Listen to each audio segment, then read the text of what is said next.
Stuart Kaiser of Citi has this to say. This is a case of tail risk reduced or delayed as opposed to removed. Stuart joins us now for more. As he says, good news is needed and quick. Stuart, it's good to see you.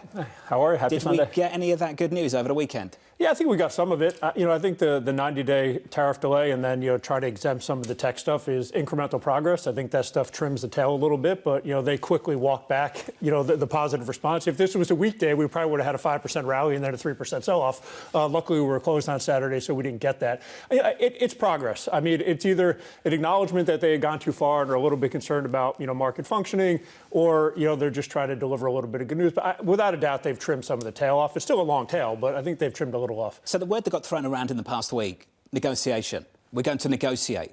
Are they negotiating with themselves at the moment?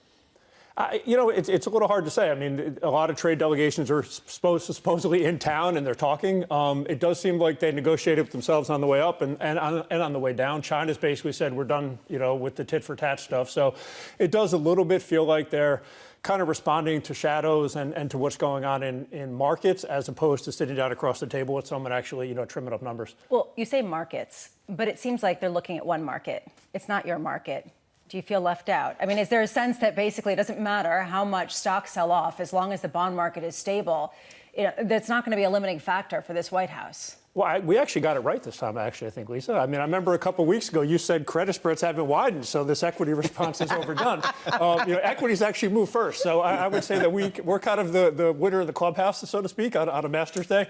And, look, without a doubt, I mean, I don't think this is a Trump equity put. If there is a put, it's associated with the credits or the credit or bond markets, full stop. If you look at what happened to credit spreads and implied volatility on HYG or LQD the last couple of weeks, you can see that being very, very aggressively priced. So, yeah, I would agree. I mean, if it's an equity put, it's still quite a bit lower than here, I would say.